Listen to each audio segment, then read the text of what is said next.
Bonsoir papa. Bonsoir. Comment vous allez? Il va bien. D'accord. Comment vous avez trouvé la victoire du Real face à l'Aves tout à l'heure là? Bon, c'est une victoire amère, mais quand tu es un DA, un professionnel, il y a des limites faut garder. Mais surtout le comportement de Mbappé, moi, je n'ai pas apprécié personnellement. Je n'ai pas apprécié. Étant une grande star, il ne doit pas se comporter comme ça. Sinon, volontairement, il est venu me laisser le jouer. Parlons de Mbappé. Comme vous l'avez bien dit, une grande star ne doit pas se comporter de cette manière. Et quand c'est comme ça, est-ce que ça ne salit pas son image? Si, si, c'est très vilain, ouais. C'est pas mon souhait que ça soit la dernière équipe, comment dire, équipe qu'il a recruté. Real qu'il a recruté. Sinon, s'il veut mieux voler encore, il peut, comment dirais-je, il doit se revoir en tout cas.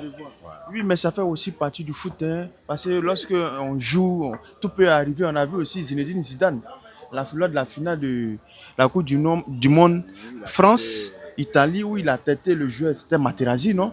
Voilà, tout le monde a critiqué. Mais c'est pas sa faute, ça dépend de ce que le jeu lui avait dit, c'est une provocation. Mais c'est différent de Mbappé. Ça, c'est au coup du jeu comme ça. Et puis c'est arrivé, c'est un accident. Et puis il a pris le carton rouge. Oui, mais le carton rouge, quand vous voyez l'action même là, et avec quel enjeu là, il avait son partenaire qui était derrière sur la balle. Il était obligé de venir marcher sur le pied de l'autre. C'est pas normal. Voilà.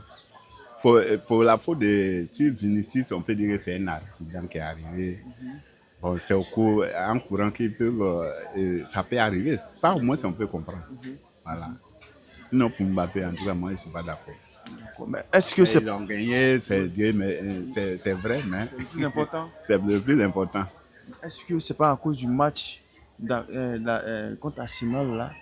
Ils sont sous pression, le stress, tout ça là. Est-ce que c'est pas le stress qui joue sur eux? Mais le football n'est pas une science exacte. Voilà. Match aller, Arsenal était supérieur à eux. Qu'est-ce qui prouve qu'au retour, là, ils ne seront pas supérieurs à eux? Donc, ce n'est pas une science exacte. Qui pensait que Paris allait gagner, comment dire, Liverpool à domicile? Donc, moi, je ne vois pas le stress dans ce sens-là.